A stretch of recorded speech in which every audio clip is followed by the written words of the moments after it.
T'es sûr? Ok. Bonsoir à tous. Merci d'être venus aussi nombreux. Je pense qu'il y aura encore quelques personnes qui vont arriver. Ça nous fait vraiment plaisir à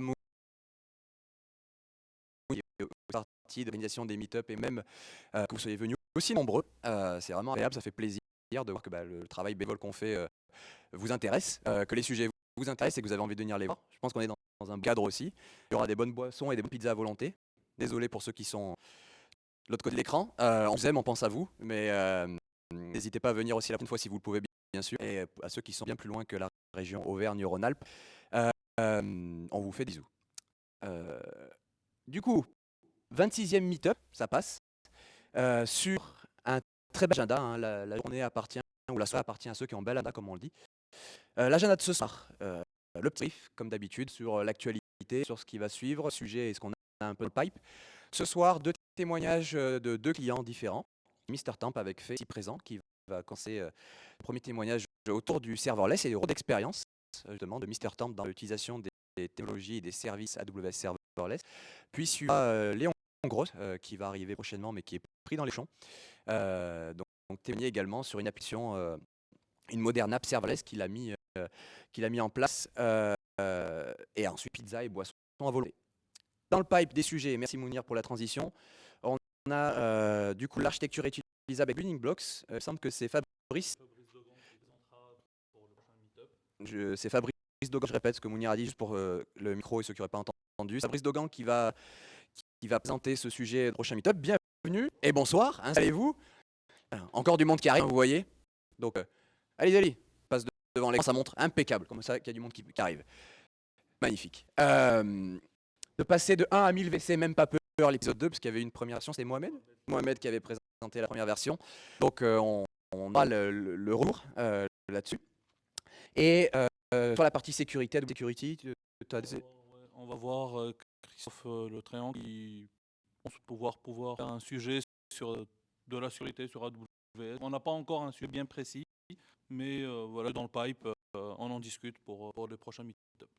Si vous avez un sujet que vous êtes intéressé pour venir parler, partager un sujet qui vous tient à cœur, n'hésitez pas à nous contacter. Enfin, le but, c'est de partager dans la communauté, de se faire plaisir, peut-être de s'entraîner aussi à en public speaking si ça peut être des peurs ou autre. Donc n'hésitez vraiment pas. On est à l'affût de sujets, de bonnes idées que vous ayez. Donc, avec plaisir pour recevoir vos demandes. Dans les événements à venir, le 10 novembre prochain, dans 2 semaines, du coup, on a la AWS Roadshow à Lyon qui se tiendra. Donc, ce sera les derniers des roadshows. Il y a eu plusieurs roadshows en région qui ont été faits à Aix, à Lille, etc. Là, ça sera à Lyon avec des témoignages de clients en lot sur divers sujets, migration, modern app, database, data, etc. Donc, si vous êtes intéressé, disponible le 17 octobre, venez. Il y aura également un cocktail le soir. J'incite pas à boire, hein, ça peut être un cocktail sans alcool, d'accord. Toujours est-il que si vous souhaitez en apprendre un peu plus, n'hésitez pas, c'est vraiment l'occasion. C'est un petit pas pour le meet-up, mais un grand pas pour le meet-up de Lyon. Le premier stream sur Twitch, donc le premier meet-up enregistré sur Twitch et streamé sur Twitch en temps réel. Oui. Donc il a été créé pour l'occasion. Donc il sera disponible à la diffusion si vous souhaitez le partager ou autre, comme peut-être va le faire en interne ou pour d'autres cas d'usage. Donc si jamais par la suite vous n'êtes pas disponible en physique, n'histez pas à vous y inscrire, on mettra le lien. On n'a volontairement pas trop communiqué pour le premier parce qu'on s'est dit on aimerait bien que les gens viennent quand même en physique et passer. Installez-vous, bonsoir, bienvenue. Donc voilà, le lien est disponible, Lyon AWS, twitch.tv/AWS. Et si vous n'êtes pas dans Slack, n'hésitez surtout pas à vous inscrire dans le Slack AWS User Group, dans lequel donc c'est le lycée AWS-user-group.slack.com. Il y a toute la communauté qui est dessus. Si vous avez besoin de questions, si vous souhaitez poser des questions, obtenir des réponses, échanger avec d'autres, voir des annonces, des offres d'emploi, etc. C'est vraiment fait pour vous et pour toute la communauté. Donc on est également dessus avec Mounir et d'autres, je pense, dans la salle. Donc faites plaisir et n'hésitez pas à le rejoindre. Sans transition, je passe la main à Faye qui va parler son retour d'expérience autour du serverless. Après un petit coup de transition de Slack. Tout marche comme on le fait, c'est magnifique. Au moment, tout va bien, il y a du monde, ça marche, c'est magnifique. Merci. Bonjour à tous, ceux dans la salle et ceux qui sont à distance. Alors, j'ai préparé ça rapidement. Je ne savais pas qui serait dans la salle, quel c'était le niveau, etc. Donc j'espère que ce ne sera pas trop de banalité, que ce sera suffisamment intéressant pour tout le monde, à la fois pour les gens qui débuteraient ou ceux qui en ont déjà fait un petit peu. Donc une nouvelle aventure en serverless, commande. Donc je vais déjà introduire un petit peu ce que c'est que MrTemp Group. Donc moi je suis arrivé il y a un an. En fait c'est une franchise multicanal d'intérim, donc avec des agences en région et l'agence digitale sur Paris, puis également des agences qui sont dédiées au niveau des grands groupes en interne. Le but c'est de recruter, donc il y a plusieurs marques, que ce soit sur les cols bleus, les cols blancs et le médical, de recruter des gens d'intérim pour placer chez les clients. Et donc notre c'est vraiment la mise en relation de la bonne personne avec le bon client. On travaille à peu près 7300 intérimaires tous les jours en permanence, donc forcément ça tourne beaucoup. Alors, je suis là depuis un an et je fais du serverless depuis 2016. Moi, j'étais CTO de la centrale et on a refondu la totalité du site de la centrale avec les voitures d'occasion. Vous connaissez peut-être un petit peu pas la raison. Et en 2016, c'est vrai que tout le monde nous dit ouais, vous lancez dans les lambda, etc. Vous savez, ça ne marchera jamais. On l'a fait. On a fait les premières architectures époque serverless et donc 4 ans après, on traitait à peu près 120 millions tous les jours au niveau des lambda, donc soit pour servir des API ou des traitements asynchrones. Donc voilà, ce que je vais vous raconter, je le tire essentiellement de cette expérience-là qui était sur des gros trucs. Alors le contexte MrTemp, c'est une équipe avec une grosse culture agile, mais toute petite, 15 personnes qui passaient en 8 mois à 60 personnes. Autant vous dire, pour recruter tant de personnes dans si peu de temps, on n'avait pas de prérequis sur le CV AWS depuis 5 ans, sinon on n'aurait trouvé personne. Donc du coup, il fallait à la fois être capable de lancer ces nouvelles architectures, mais également d'assimiler les nouvelles personnes, les faire entrer dans le moule et qu'elles se sentent à l'aise, soient capables de travailler sur le sujet. C'est le premier projet serverless chez MrTemp. Il y avait des lambda qui traînaient à droite à gauche, hein, c'était pas le sujet, c'était essentiellement du Kubernetes avec un pseudo-monolithe, une grosse base relationnelle qui était au départ du microservice mais qui s'est regroupée autour d'un ensemble tables qui était emmêlé. Donc l'idée c'est de refaire la commande, c'est relativement bête. On a pris le projet le plus compliqué au départ, passer des commandes, être capable d'avoir un banc d'affectation des candidats et d'évaluation en fait en fonction de l'endroit où ils en sont dans le processus. Est-ce qu'ils sont ciblés, intéressés, est-ce qu'ils ont été validés par l'agence qui va les placer, est-ce qu'ils ont été validés par le client. Donc globalement c'est un besoin assez simple, mais le but c'était d'initier une migration vers microservices découplés. Essentiellement de l'event messaging, j'ai mis API REST parce qu'on fait quand même de l'API REST, on évite. On fait essentiellement de la synchronisation de microservices par événement.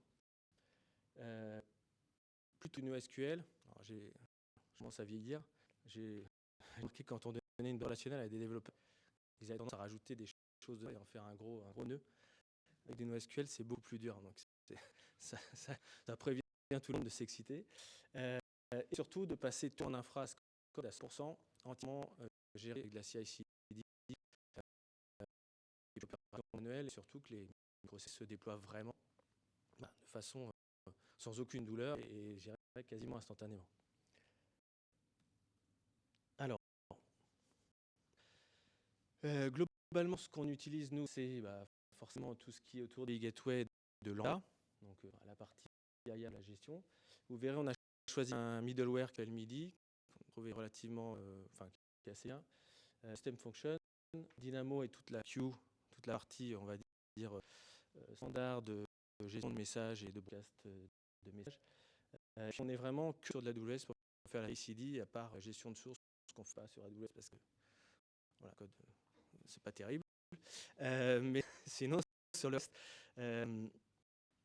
on est sur les AWS, sauf puisqu'en fait, on a l'habitude de travailler avec serverless. Je viendrai pourquoi est-ce qu'on est resté sur serverless à l'époque, il y a 6 ans, 7 ans, c'était vraiment pas terrible. Serverless c'était bien en avance en tout cas. Je crois que ça m'a vraiment rattrapé le retard, mais c'est pas comme. Oui, c'est le framework serverless, édité par je sais qui d'ailleurs. Oui. Serverless Inc. On a la réponse. Ça, c'est une bière en plus. Donc globalement, on a mis en place un modèle de déploiement de microservices. Donc c'est vraiment quelque chose qui a été fait pour la commande, mais qui sert de schéma. Parce que l'idée, c'est de donner des modèles de développement pour que les développeurs partent pas sur une page blanche. On peut faire à peu près n'importe quoi avec les composants, on les assemble à peu près dans tous les sens. Donc globalement, de la base, NoSQL, une API REST, tout qui est interaction de l'API en lambda, et un bus. Aujourd'hui, on a mis EventBridge pour vraiment avoir un bus assez costaud. Dans le passé, on faisait uniquement les streams Dynamo vers des lambdas directement. Donc on avait quand même, on était relativement attaché entre les microservices. Il fallait parfois, quand on détruisait un stream, réattacher les lambdas sur le nouveau stream. C'était peu compliqué. On essayait de se lancer vraiment et de découpler totalement les microservices en passant sur un stream. Donc on utilise Salesforce, donc ça nous permet de communiquer extérieur. Dans l'idée, si j'arrive à changer de ça. Un contrat de service messaging, un contrat de service API, données au centre, rien de très original. De la dénormalisation, j'insiste là-dessus, c'est très compliqué de demander à un développeur de dupliquer de la donnée. Départ, il ne veut pas. Qui sont habitués à faire relationnel, on ne duplique pas de données. Donc là, tout ce qui arrive dans et qui est nécessaire pour gérer les demandes, bien sûr dénormalisé, avec parfois des systèmes intermédiaires pour faire l'agrégation et être capable d'avoir un système précalculé, en tout cas à l'emploi, soit pour l'API, soit pour le modèle qui est restreamé dans le bus. Autour de ça, on utilise beaucoup le parce que c'est vrai qu'on n'utilise que Dynamo, s'embarquer dans des conditions trop compliquées, faire trop d'index secondaires parce qu'on voudrait avoir un certain nombre de fonctionnalités trop avancées. Je l'ai fait par le passé, je l'ai fait là. On se retrouve avec une dizaine d'index secondaires, les gens ne savent plus où ils en sont, ils sont perdus. Donc il vaut mieux à ce moment-là arrêter les dégâts et créer un index sur Elasticsearch avec un mécanisme de réindexation totale et une indexation continue, c'est quasiment du temps réel. Alors, il y a bien sûr le propagation des événements qui permet donc de rajouter des fonctionnalités très importantes. Donc c'est l'open search maintenant que ça.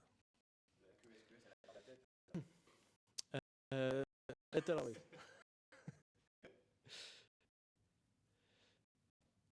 Et du coup, la gestion de l'autorisation de notification, nous on utilise Cognito, oui.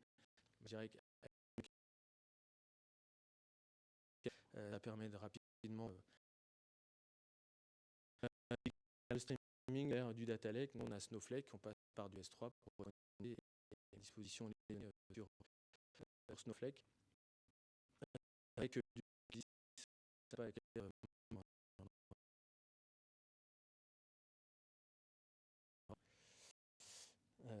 c'est ce qui se faisait avant. Maintenant que Firehouse le on a pris ici par le les développeurs veulent quand même avoir un middleware pour mettre un certain nombre de traces. Express, du coup, routage pas terrible. Ça pose des problèmes de la performance est toujours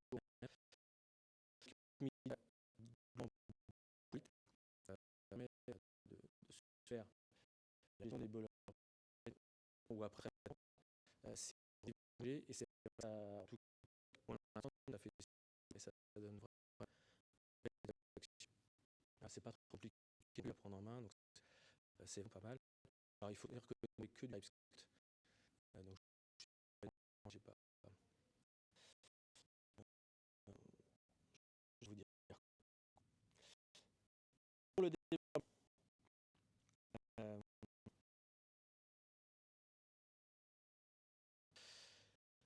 on a des pipelines standardisés qui permettent de gérer des pipelines qui sont globalement des prêtes. On s'abonne à des sur GitHub à des branches de code. Tout ça permet ou du format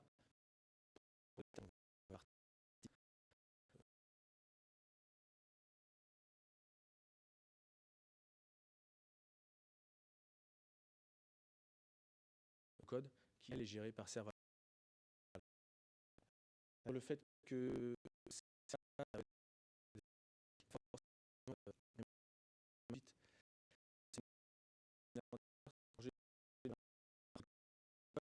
du code,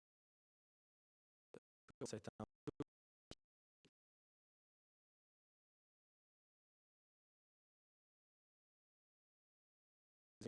avec ça simplifie vraiment la vie si vous avez ça prend du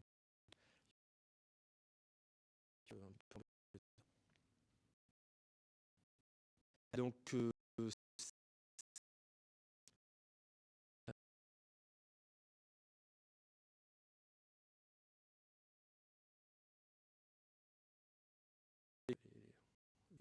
classes étaient bien faites.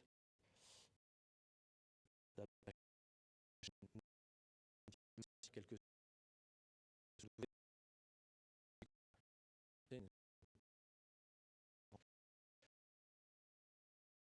fait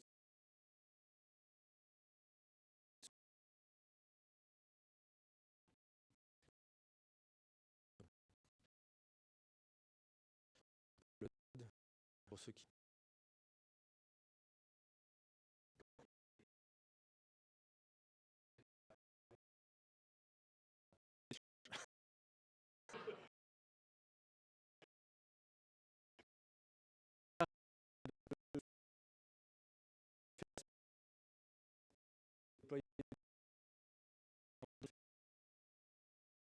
ça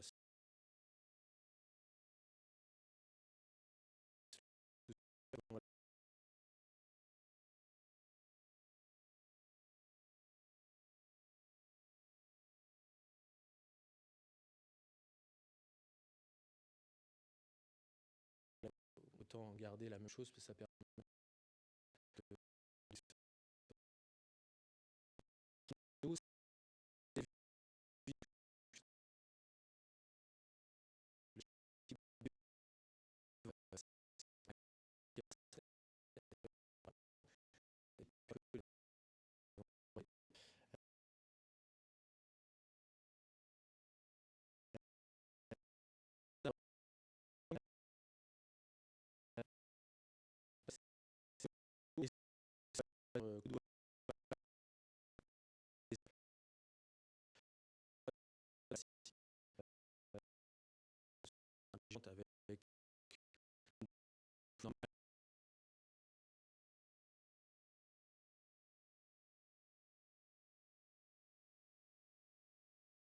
avec soi-même.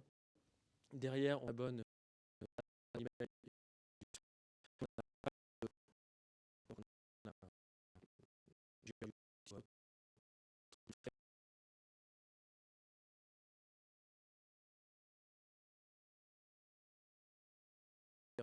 ils arrivent le lendemain matin, ils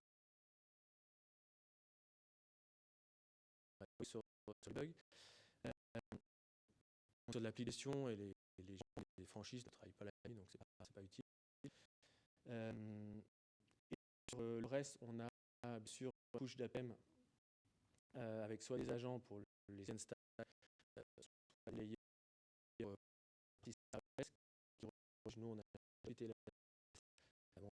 les acteurs qui font ça, et autres. Relativement simple, mais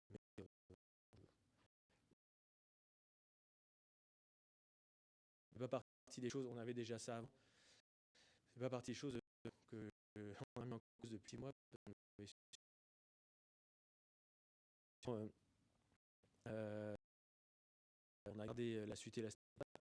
Ce qui est important, c'est participer la création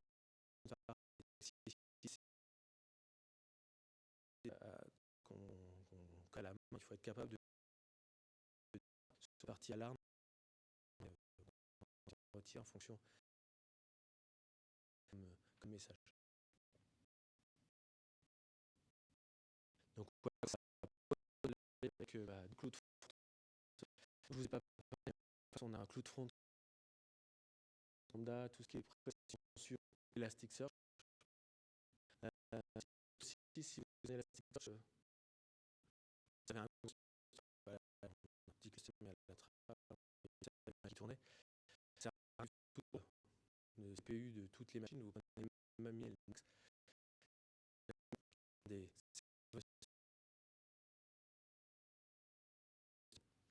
Et après, vous enquêtez de savoir sur lequel.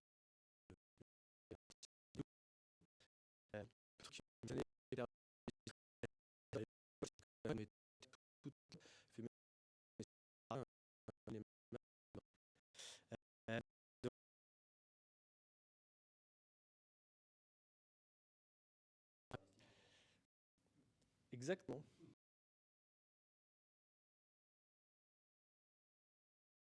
On a fait ça et pourquoi déjà ça a fait le métier, le code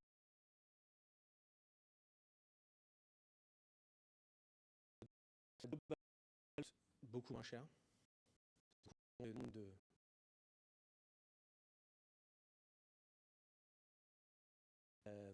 et aussi l'exécution de la mine du coup est quasiment négligeable et même si pour vous mal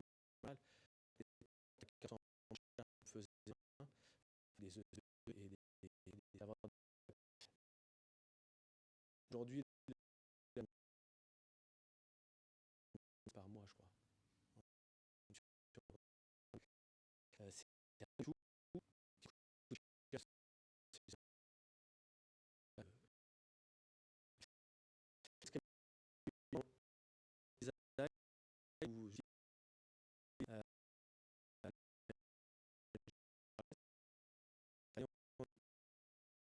tout départ parce que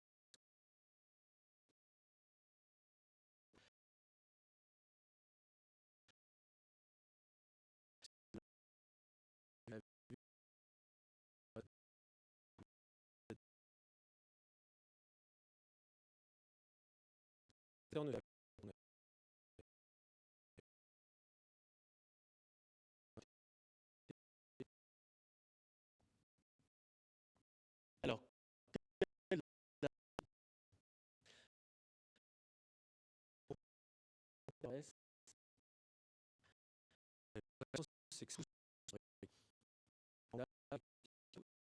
c'est très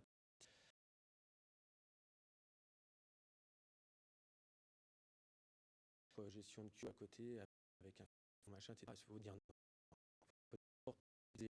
Les outils, il y a vraiment des choses éventuellement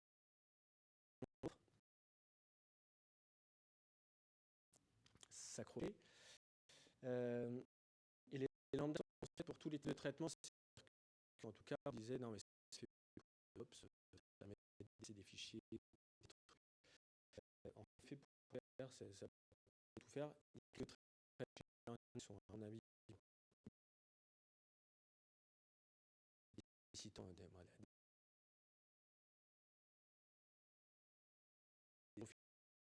À part ça, j'ai pas trouvé cas du synchrone. Elle fait très bien la synchrone, ça le fait encore mieux. C'est de l'API même du web, puisque sur la centrale front-end, chaque morceau du site était rendu par des lambdas différentes et était assemblé. L'assemblage faisait avec un parce qu'on n'avait pas eu le courage de déployer qu'on avait sur la lambda, mais tout le reste c'était vraiment uniquement des lambdas. Et encore, si vous allez sur la centrale, c'est que de la lambda. Par contre, il ne faut pas avoir peur de changer la façon de penser parce que la culture classique, c'est quand même plutôt comme c'est moi qui maîtrise les choses, bah, c'est que ça va marcher. C'est quand même une structuration des équipes. Pour moi, c'est important. Alors, je dis, mais celle que moi j'ai choisi, il y en a une troisième aussi qui est bien première, mais c'est des formations qui sont vraiment orientées, enfin, lambda, et tout service qui gravite autour. Donc ça vous évite la couche réseau, où finalement vous vous en fichez un peu, savoir comment installer. Voilà, toute la couche réseau est nécessaire pour faire tourner la plupart des services. En tout cas, un développeur s'en fiche un peu. Il y a des choses chez vous qui maîtrisent, ok, mais là c'est nécessaire. Et je pense qu'il faut aussi avoir un certain nombre de personnes qui maîtrisent, qui vont être capables de donner l'exemple, de montrer que ça peut fonctionner, enfin, sortir de page blanche, dire essayez de faire comme ça, vous verrez, ça marche. Après, les gens construisent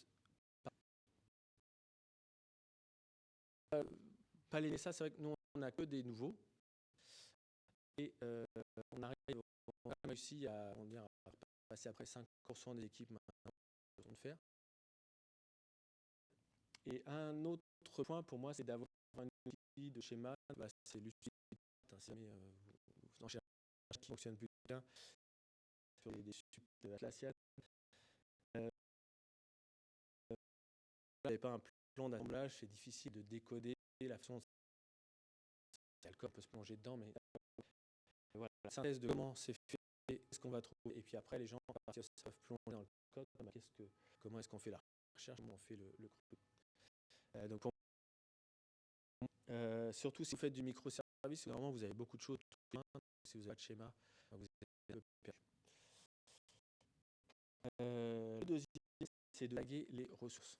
Les tags AWS, nous on a mis le bloc, donc il y a un gros map qui est le niveau microservice, et l'environnement, ça va c'est quelque chose qui s'exécute en prod ou enfin dans les autres. Il faut savoir qu'on a un compte par environnement, mais malgré ça, quand on agrège la facture, c'est bien de savoir que ça, c'est uniquement, j'ai fait par bloc, mais c'est uniquement de prod, ou alors c'est uniquement de la dev, ou alors c'est uniquement du sandbox, pour savoir un peu. Il y a deux environnements qu'il faut surveiller, c'est la prod et le sandbox. Parce que là où les gens se prévalent vers ce qu'ils veulent, ça peut vite couper s'il y a des choses un petit peu bizarres qui sont faites. J'ai vu dans le groupe où j'étais des boucles finies à 40 000 €. Donc remboursé par AWS d'ailleurs, parce que ça n'a pas servi en fait le métier, ça a vraiment juste des choses américaines. Mais donc voilà, il faut surveiller là où il y a plus de liberté et puis où il y a le plus de tri, ça permet aussi d'avoir un petit peu le coût. Donc les tags permettent vraiment de faire ça. Et puis voilà, de savoir où est-ce que vous avez les coûts. Le nombre de tags, c'est à vous de voir quel niveau de finesse vous avez besoin. Mais on a également un tag team. Chaque équipe a son pro tag. Ça permet à chaque équipe de suivre aussi facilement et de se dire voilà, combien coûte ce que je viens de faire. Et de s'apercevoir qu'en fonction d'un certain nombre de choix, les comptes ont changé un petit peu. Alors moi, il faut que tous les devs ont les droits admis sur justement le prod. C'est par les tags qu'on donne les droits à IAM. C'est-à-dire que si c'est tagué avec leur nom, forcément, c'est pas quelque chose parce que tant qu'il n'y a pas de tag avec leur nom, il faut qu'ils passent par quelqu'un à un niveau un peu supérieur. Mais sinon, pour les développeurs expérimentés, donc, qui ont un 3 niveaux, on va dire, de les infos perso, bien sûr. DevOps, pour ceux qui peuvent manipuler, avoir les droits d'admin sur leur stack, puis Ops complet pour être capable de créer des nouvelles choses, administrer un petit peu le totalité. On va aussi chercher et d'autres activités.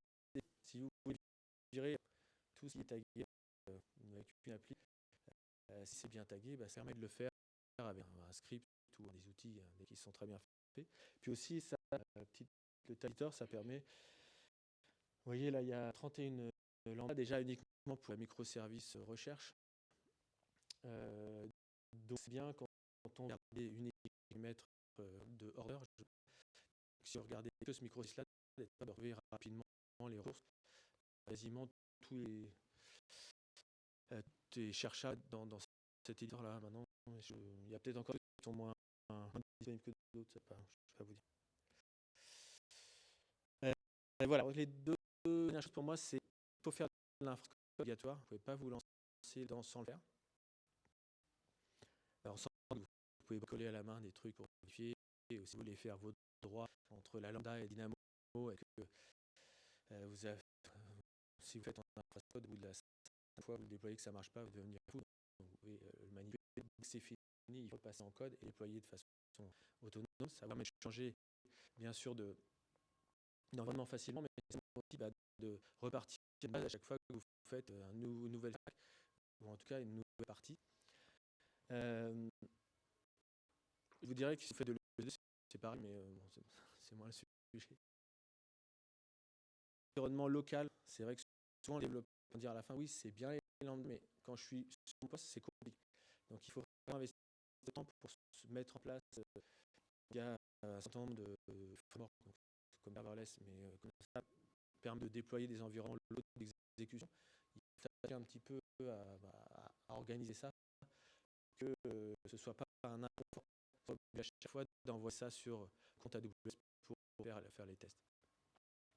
Allouer la bonne puissance, ça, j'ai jamais compris pourquoi AWS s'entêtait à mettre uniquement la mémoire sur les lambda. La mémoire va avec le CPU et le débit réseau qui va avec.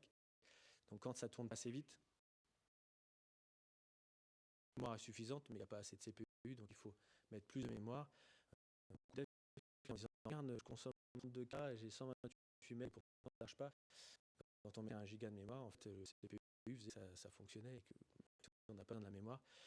Je pense que c'est la façon la plus facile d'exciter, mais bon, c'est vrai que ça peut poser pas mal créer de confusion, en tout cas avec. Et je vous dirais aussi de privilégier plutôt l'RM au 86 si vous pouvez, parce que c'est moins cher, c'est un petit peu plus rapide, ça j'ai pas lu moins cher, c'est sûr. Le deuxième page, je crois que donc c'est d'avoir un middleware. En trouver un adapté, ne laissez pas chaque développeur choisir ou le faire à un. Après, vous pouvez développer votre propre middleware. Mais aujourd'hui, on commence à trouver des middleware. Il y a MIDI, je sais que sur Java, il y en a un aussi qui aura fait pour ça. Donc, qui sont plus légers, qui vont fournir, qui évitera d'être tenté de faire des choses. Parce que derrière Lambda, c'est un traitement. C'est-à-dire que quand vous commencez à gérer plusieurs cadres, et que vous commencez à vous tromper de conception, d'autres composants entre les lambda. Il faut laisser le container gérer le boulot. C'est-à-dire que quand il y a une erreur, il faut que le container qui la reçoive. Il ne faut pas la catcher. Après, je remettrai, si vous avez une queue par exemple,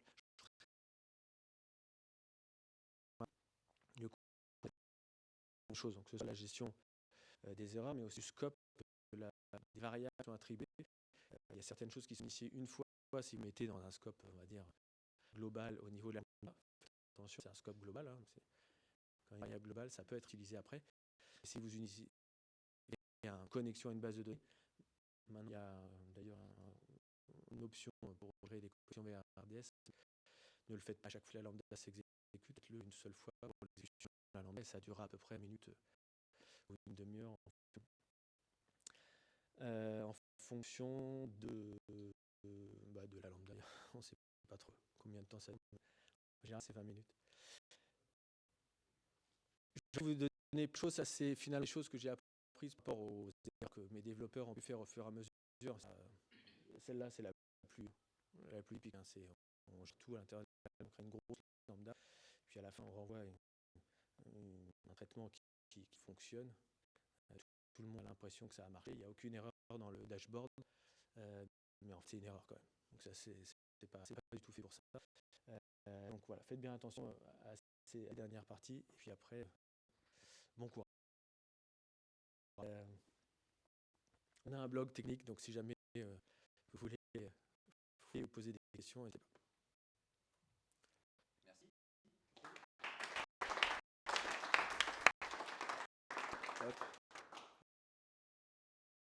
revenir dans 5 minutes, on va basculer sur le Wi-Fi, on va voir si les performances sont meilleures, parce qu'on sait que vous avez eu des lags, et que c'était forcément optimal en séance. On sait ce que c'est la première.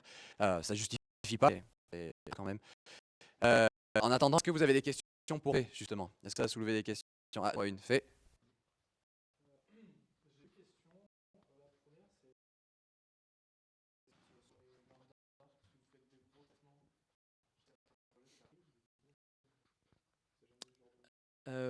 Si, on a eu, alors on a eu deux de problèmes d'appel lambda. C'était soit lambda qui était assez chaude au moment où voilà, la synchronait et du coup on tournait avec une erreur. Il faut vraiment mettre en place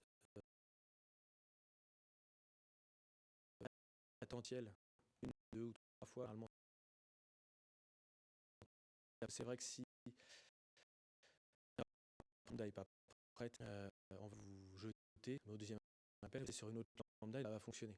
Donc c'est important de systématiser cette pratique. Donc c'est pour tout ce qui est synchrone. Et après, donc là, ils ont vraiment augmenté le temps à 15 secondes. Si vous voulez traiter 15 secondes, lambda, c'est court, ça coûte très cher. 15 minutes, oui, 15 minutes. Ça commence à être assez cher à l'exécution.